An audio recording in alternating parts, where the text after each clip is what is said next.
It's noon here in Lagos, Nigeria. Hello and welcome to Lunchtime Politics on Channels Television. I'm Coyote Kilu. Here are the major political stories at this hour.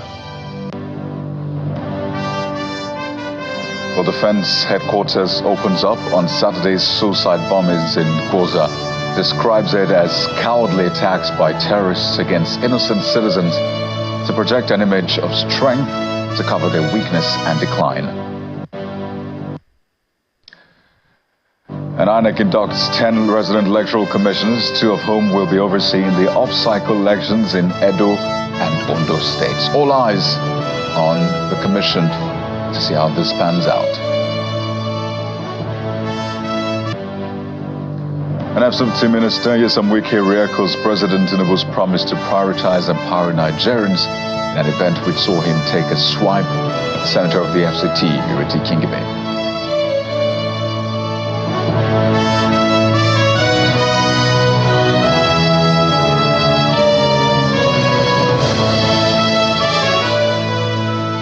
And we'll begin with developing story from the nation's capital, Abuja, where the FCT Emergency Management Agency, FEMA, has confirmed that no life was lost in last night's building collapse in the Gariki area of the nation's capital. The building, which is a 4-story building, is an existing structure that was undergoing renovation.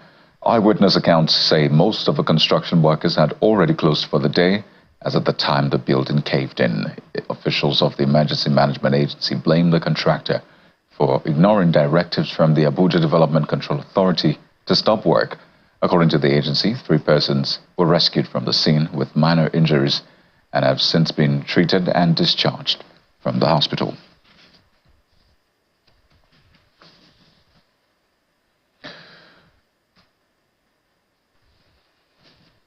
And let's bring you a sad incident, this time from Katsina State, where bandits have killed a lecturer with the Federal University Katsina in the state. Dr. Tiri Gyang David was killed in a fresh bandit attack in the early hours of today. The lecturer was the head of Department of Agricultural Economics Extension and Rural Development at the university. An eyewitness told Channels Television on a telephone call that the incident occurred at about 1:30 a.m. at the lecturer's residence in the Yoruba Quarters low-cost estate Katsina local government area of Katsina State. He added that the bandits invaded the community with sophisticated weapons, shooting sporadically to scare the residents. According to him, the hoodlums also abducted 2 of the lecturer's children.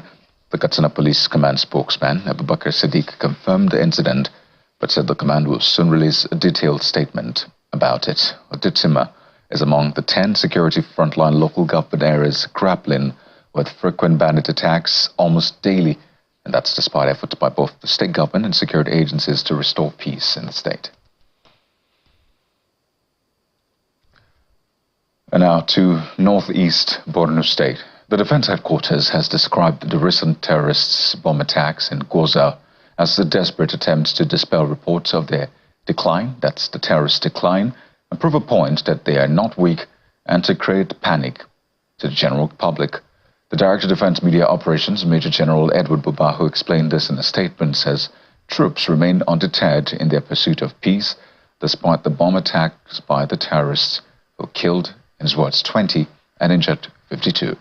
A part of the statement reads, "The military is aware that in this phase of their ending life cycle, the terrorists are desperate to attract attention, bolster relevance, mobilize new recruits, reduce support for the armed forces, and reduce support for the government."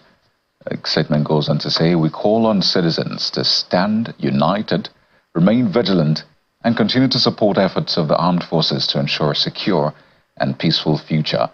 General Buba adds that the troops will stop at nothing to take the terrorists out of the battlefield.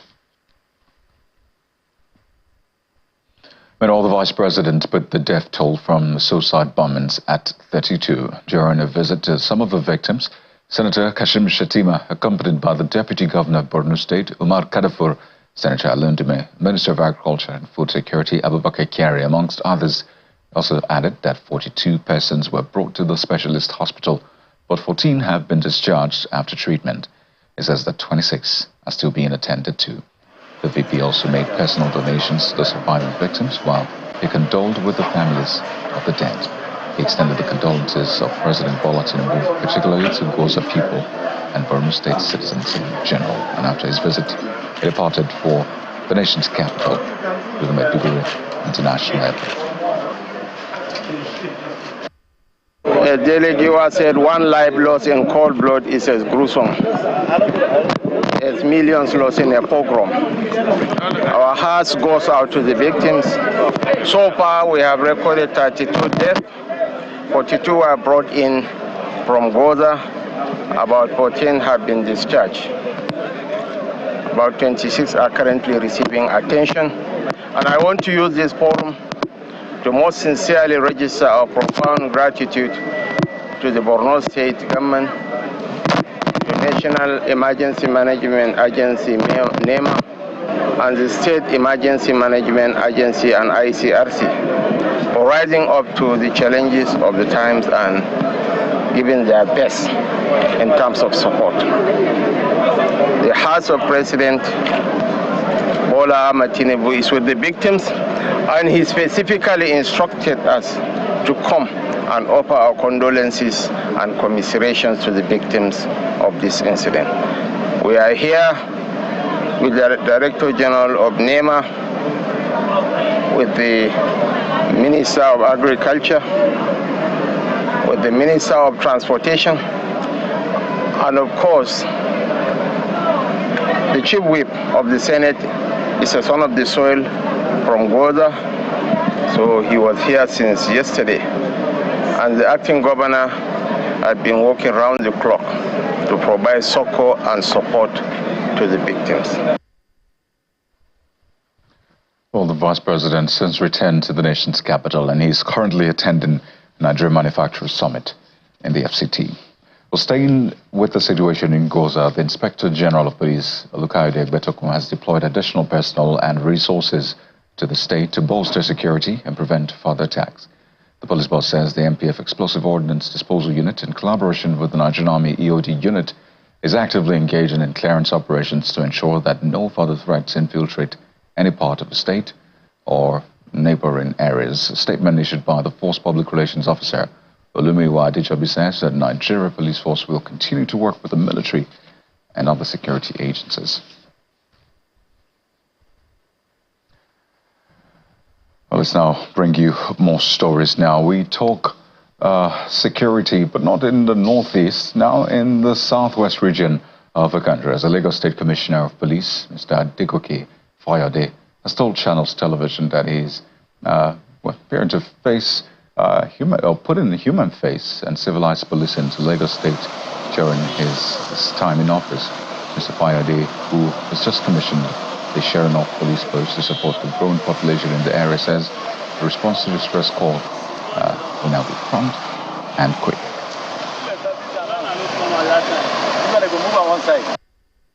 Well, it's been interesting working in Lagos, though the work is much, but I must tell you it's very interesting.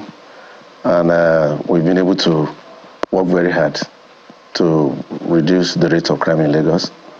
And we're in the second half of the year. We want to do more than what we did in the first half of the year. And on to electoral matters, the chairman of the Independent National Electoral Commission, INEC, Professor Mahmood Yakubu, says the commission is committed to upholding the ideals of credible elections in Nigeria. The chairman of the Electoral Commission gave this assurance at the induction of 10 new resident electoral commissioners in Lagos. Professor Yakubu also urged the newly inducted resident electoral commissioners to commit themselves to quality service delivery to the people. Our correspondent Dari Dowu reports.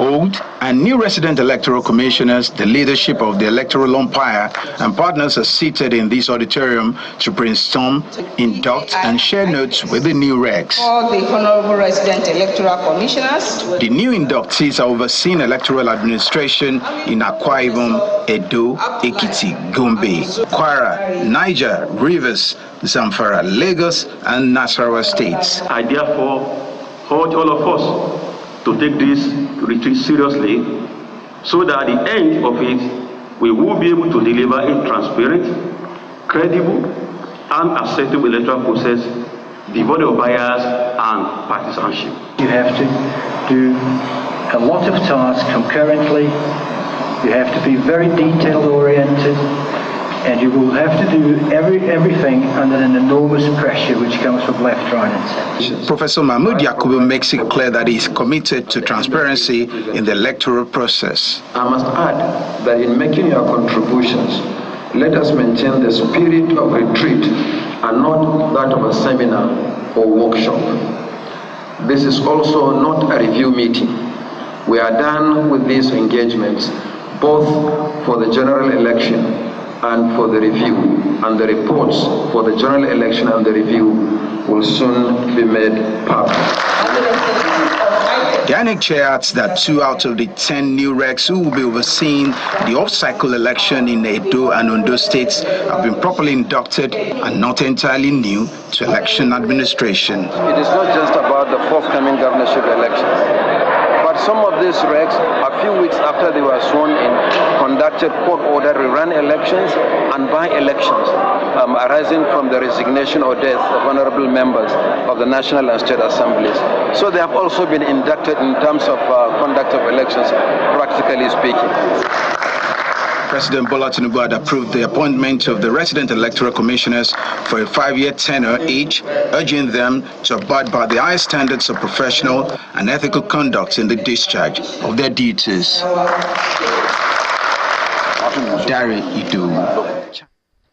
Well, so that is the state of affairs, at least on the side of INEC. But what happens then when rubber meets the road? Nigerians will say they've been here before. They've heard some of these promises. They've seen some of these activities before. And we have joining us to get some more insight into INEC's preparedness, what lies ahead, particularly for what has been described as off-cycle elections, Edo and Ondo. We have joining us Mr. James Ugochukwu, Executive Director, Alliance for Inclusive Development. That's AID Africa, joins us virtually on the program. Welcome to Lunchtime Politics, Mr. Ugochukwu. Good afternoon. Thank you for having me on the program. Well, I imagine that you're following the trends, particularly on the side of INEC, which is responsible largely for the success or otherwise of the conduct of the elections. It's meant to essentially organize all the other players. And I'd like to get first your rating of INEC's preparedness. On a scale of 1 to 10, how would you rate at least what you're seeing from INEC before we delve deeper into it? I think that is like boxing me into a corner, giving them a rating from 1 to 10. But from what I can say, all I can deduct from their preparation so far is that they've gone ahead to do a lot of preparation in terms of, voter registration and, of course, and voter sensitization that is going on now. And, why I'm saying this is we are coming from the hindsight of previous preparation of INEC, of which they will tell you that the preparation is top-notch. At the end of the day, you start seeing something else. So rating INEC at this particular point is like boxing me into a corner, and I don't want to get into that kind of conversation. All we need to say or expect from INEC is that they know the kind of terrain they are going to work in those states, and of course on those states, and of course they should put all the necessary preparation in place and ensure that they follow it in total. Because we'll see in a situation where INEC will say that we are very much ready, and at the end of the day, we will start seeing something otherwise. A case in point is those state election in 2016, where election was cancelled the day before the election. In fact, the REC was not even aware. Even the commissioner of police that was there was not even aware that the election has been cancelled. So we won't want to start down rating for the moment. But all we are urging INEC is that they should make sure that everything they need to do to ensure that this election is top-notch should be put in place before the 80 days, because the election is 80 days away from now. So let me give you some room to wiggle out, Mr. Ugochukwu, since you say I boxed you into a corner. So since this is not a boxing match, let's give some breathing space, shall we? And talk about those nitty-gritties, some of those regular issues that give us a headache when it comes to the conduct of elections. And yes, as I said earlier, Nigerians have been here before. If there's anything Nigerians have in abundance, it is promises. But if it's something that they don't have in abundance, it is the realization of those promises. So let's imagine that you're speaking to the chairman of INEC and the recs. By the way, 2 of the recs that have since been inducted will be handling those elections, 2 of the 10, even though they got some sort of advance induction. So what are those things you'll be telling him, and by extension the recs and others, to pay attention to? Well, let me start from the INEC chairman as an instance. Edo State, and of course by extension Ondo State, are 2 states that conducting election there comes with a lot of challenges. But we are dealing with the states that have riverine area that need proper logistics to tackle. Ondo State, for instance, has a lot of local government area in the riverine area, like the Eseodo, Ilaji, and all those areas. So conducting election in these places need proper, logistic preparation way ahead of time, and this should be something that they need to factor in now, given the current situation of things in Nigeria in terms of the availability of food, the availability of men and materials that will be willing to go into some of this terrain, because the time this election will be happening at the peak of the rainy season, for that of Edo State, for instance. In the last one that happened, in fact, the last 2 previous Edo State elections, we had people being carried away by the river because they are not putting on life jacket and all that. So they need to start factoring all this.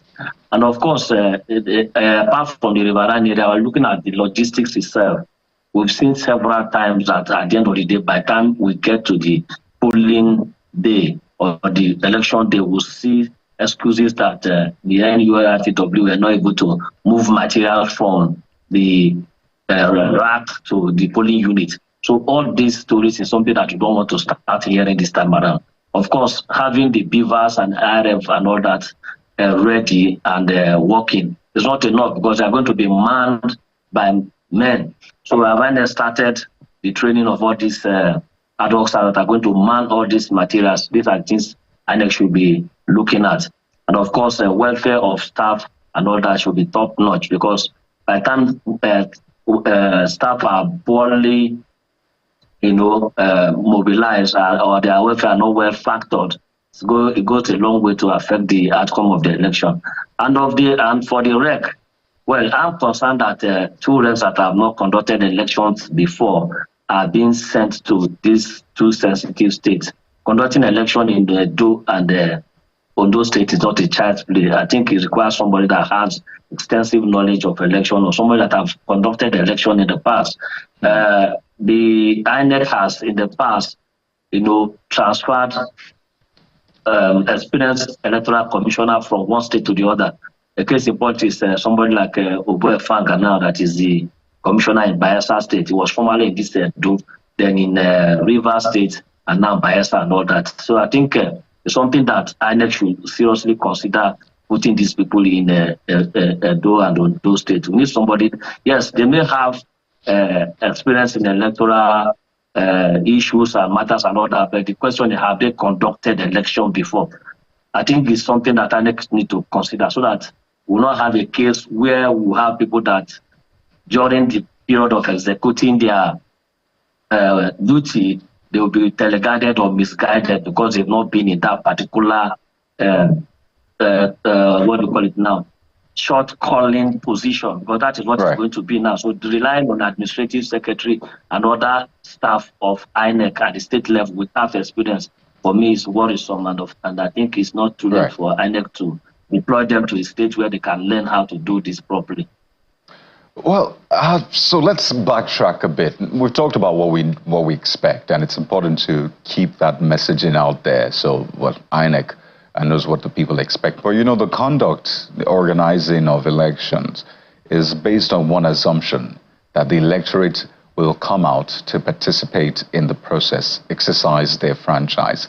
But I do hope that the commission is not taking for granted that people will always come out, that people will trust the process enough to come out. So are you seeing the commission doing enough work to convince the people, a lot of them who may have felt battered, cheated, during the 2023 elections. Yes, it went to court, the court ruled on it, but that doesn't seem to have taken away the sentiments from people. So is the commission doing enough?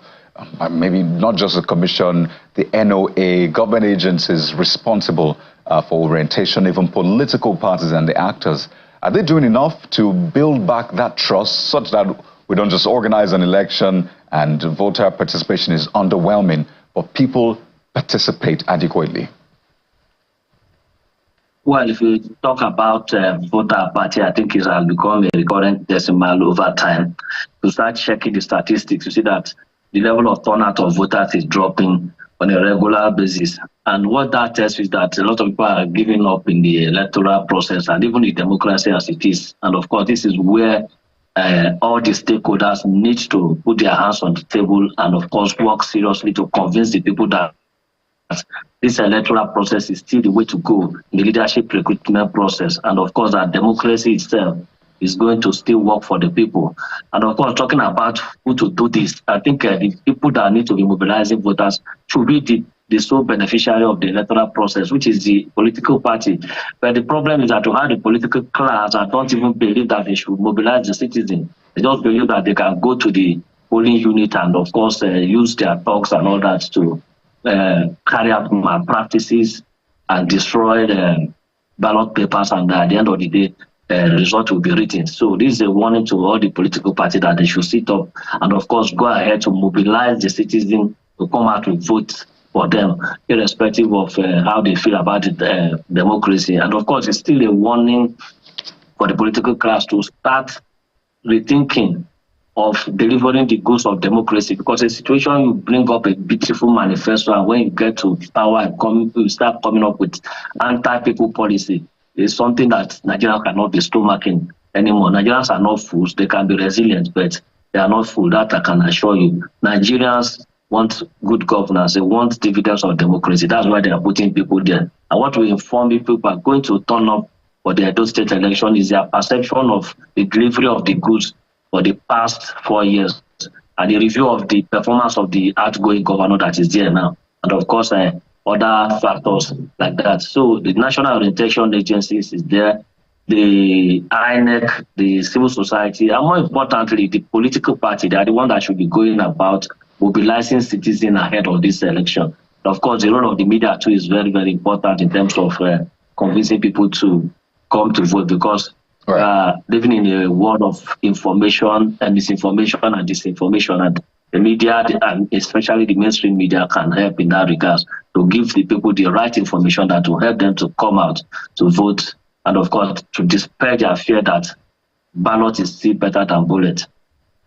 On a final note, let me just sort of ask that question in another light, much simpler. For you, would you say INEC has done enough to rebuild the trust?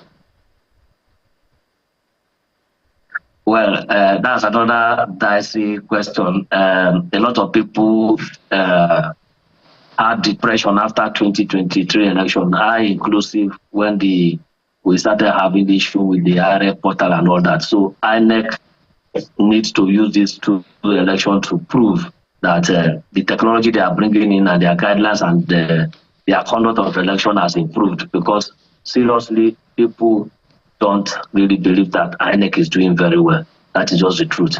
People don't believe they are doing very well, and this is an acid and litmus test for them to prove the people wrong that yes, they've come of age and they really want to change the status quo.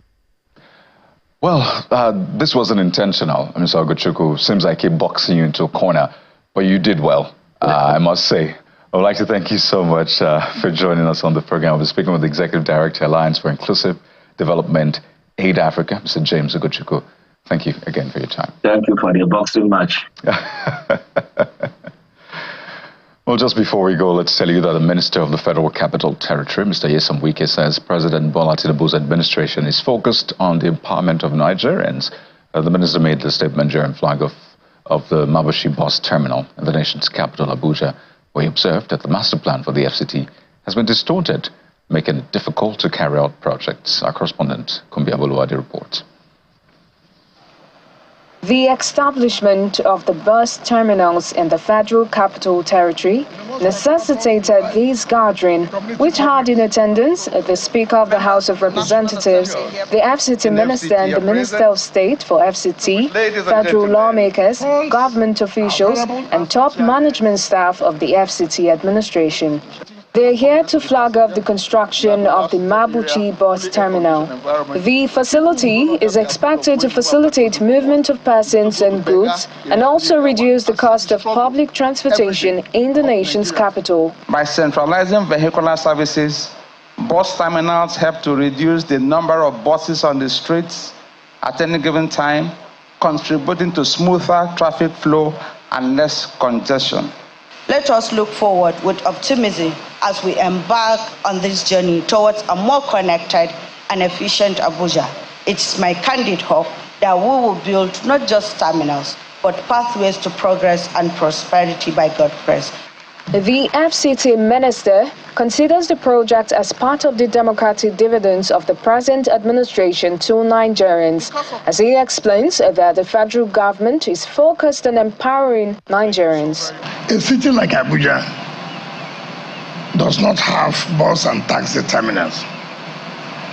You see people on the road, taxis all over the place. And that, of course, is part of our insecurity problems. One of the things we do understand about the New Hope agenda is not just about human capital development, also has to do with the empowerment of our people. The special guest of honor is the Speaker of the House of Representatives, and he speaks on the commitment of the National Assembly to the development in the FCT. This project will not only improve accessibility, but also contribute significantly to the overall economic vitality of Abuja. The National Assembly, as the legislature of the FCT, stands ready to support the minister by enacting favorable legislations. After his speech, the Speaker is accompanied by other dignitaries to flag up the project. Kumbi Aboluade, Channels Television News. Well, that's the program for this afternoon. Thank you for watching. I'm Kayodoki Kiluste of Channels Television for all the breaking news and the political stories. Goodbye.